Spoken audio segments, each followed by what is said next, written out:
abakazi mwenna mumaze okutegeera nti Bruno K alina empisa embi. Mumaze okufuna vidiyo ezolekanga Bruno K bw'abonyaabonya abakazi. Mufunyeeko vidiyo eziraga nti Bruno K yaviirako okufa kwa mama w'omwana we. Mutegedde nti Bruno K taagala kukola, ayagala bakazi bakulu.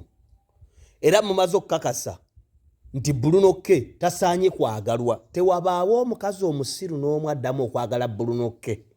Bw'oba oyagadde Bruno K, kitegeeza obanga apaakinze mu kifo ekirimu nti parking at your own risk. Abakazi mulina omuze. Bagamba Dr. T mubi gwe gy'ofiira. Abaganda bagamba nti obusolo gye babutira gye bweyunira. Mumaze okukakasa nti Bruno K mubi. Then kiki ekigenda okubaddamu kubaagaza Bruno K? Era n'abaagala Bruno K kati mumwagaza ki? Omuganda agamba sekamuli kansaze nga gwo kanogombodde. Ogenze kamuli kaliko amaggo okeetiribooseza kakolobodde omusaayi guyiisa ate otukaabirira. Kiki mutategedde? Abakazi mulina omuze ogwo. Bakulabudde nti gundi otojja kumusobola. Jinja musobola. Abo batangi tebanjagaliza. Era abantu alina ogenda n'obimugamba n'omugamba.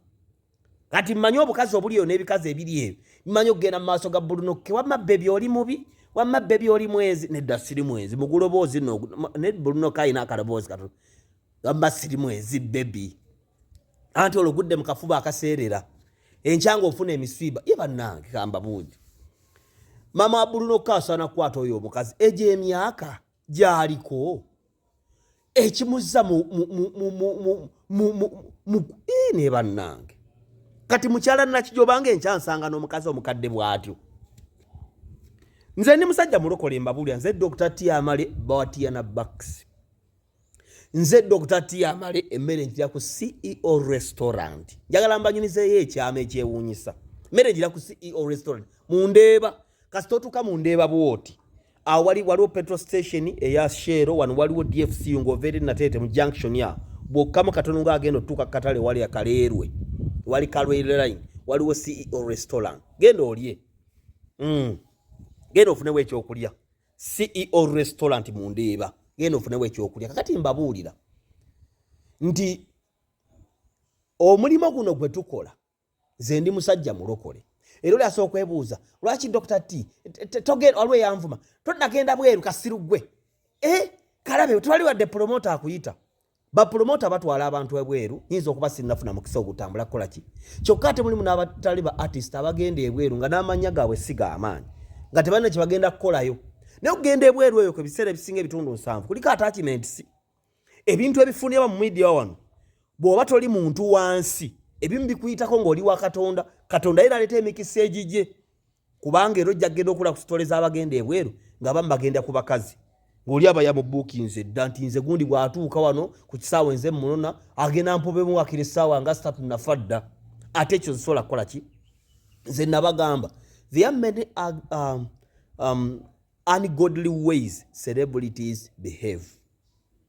Era respecting omuntu nga Dr. T anoonya ssente ze. Abennugu ne bagamba 7 yazikuwa njagala ondageyo receipt nga njagala ondageyo ekifaananyi ne ka video nga ne mukusayininga ssente wa mu 7 nti Dr. T una asayininga ssente agenda afume Kyagulanyi. Ebyo bigamba abantu bakeera okwogera.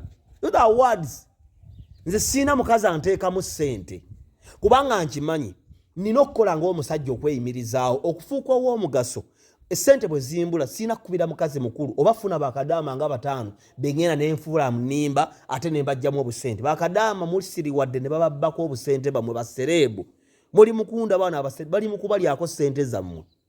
Ate nze kye sikola. Nabaganze ndi mulokole siri mutuukirivu naye ndi mu kukola butuukirivu. Ndi mu kuzimba butuukirivu. Tuzimba tutyo obutuukirivu. Tukkiriza Kristo omwana wa Katonda tuva mu madiini gye tuli ne tulokoka. Bwe tulokoka ne tuyingira ekissa kya Katonda n'omusaayi ne tubikkibwako ne tutandika okutambula ekkubo ly'obulokozi ne tuyingira amazima g'obulokozi ne tugwa mu bulamu ate obutaggwaawo. Kati embeera y'okufuna ssente mu bakazi, embeera y'okugenda ebweru w'eggwanga nga nnimbye eti njagala funa mpapula ne nfunayo omukazi awo ne tugattibwa nfune empapula ngende ng'omufumbo tutuuke twawukane. Ezo nna si mbeera za Bwakatonda. High School Awards ennaku z'omwezi nga 28 Oktoba. Ani agalo zeetabamu. kati waliwo kategori y'abannaffe abakola ebizigo mulimu ekizigo ebya kyogero products. Kyogero products bakola ebintu bingi. Kyogero habojeri nadda ebimu ku byo kyogero habojeri londa size yo waliwo akatono waliwo ekitonotono waliwo ekinene kya family omukyala taata n'abaana ne house girl wamwe abakolerako ewaka n'oyo asikali wamwe namwe munaga mbere waka ne weesiiga kati ogenda otya okukola tugenda kulonda kizigo kye kisinza okusigula bannayuganda n'okubajjako ebirwadde ebadde byayono n'ensusu zaabwe n'emibiri gyabwe nga bibatwalako ssente. Kyogero products kati ogenda kukola bwoti twakulyetinza WhatsApp group sindike namba bobanga oyagala okusuubula obanga oyagala okutunda okugula bobanga oyagala okulonda kyogero products genda usindika WhatsApp ku 0754 55 72 gubagambe nvudde wa Dr. T njagala kulonda kyogero habojeri njagala kulonda kyogero products ng'ebizigo ebisinze mu high school awards bakulagire engeri gyogenda okukola ki gyogenda okulonda ate ku mukolo gulinga 28 fena tubeerewo tulage ensi kyogero products byebisinga 0754 0554 5572 okende mu WhatsApp obuuze banne nonda ntya oba banne njagala kusuubula n'enguze ntya bajja kusindikira ku linki bakulage engeri gyolondamu ekyo kiggwe okufuna ssente mu bakazi mu mbeera y'omukwano kirya be baana baliwo mbaserebo oba okufuna ssente mbasajja kyokka si nsonga ya Bwakatonda. Ekintu kyonna kye njogeddeko wano n'enkigaana ne bwe ndikikola kyemmanyi nti Mukama agenda kumpa ekisa nneme okubikola kiba kikyali kifu era omulokole takola bw'atyo oba ensi tetambula bw'etyo abantu bakola. Kati Bruno kabaddamu okumwagala mwebale naye mumanye nti mugeze mu nnogo area. Nze Dr. T Amali Batiana Bucks status Benz. Nze Musumba Mawejje Peter obuweereza bwa Open Heaven Ministries obusangibwa mu Kinaawa Bandwe na Kawuka Road.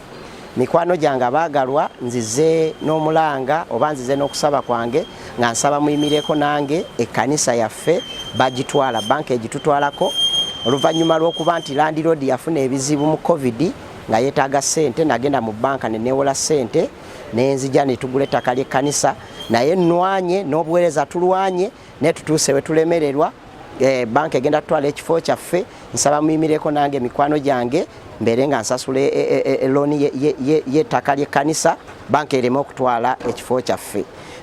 Osobola okuyimirako nange ku namba y'essimu 0703 73 373 0703 73 373. So mikwano gyange siri mufere siri muyaye ndi muweereza wa Mukama era ndi mu bumu bw'abasumba bo mu Kinaawa bo yagala okuntegeera obulungi. Mikwano gyange looni nagijja mu Pride Microfinance yali ya miliyoni awamu 16 zezibadde zezalina okuddayo naye nnwanye nga bwe nsobola nakasasulako miliyoni eziwera 10. Actually ne penalties na sente nyingi zensasudde naye balance essaawa zino asigadde ziri mu miliyoni 6 mu emitwalo 7. Nolwekyo nsaba mukwano oba wali oyiseeko mulamu bwa looni oba wayiseeko mulamu bw'obuweereza oba tobuyitangamu naye yeyo embeera eriwo nsaba kuyimirako nange ntaase omulimu gwa Mukama ntaase ebyange bisigalewo mpeereze Mukama mu linnya lya Mukama ffe Yesu ne Mukama naakumpeera omukisa.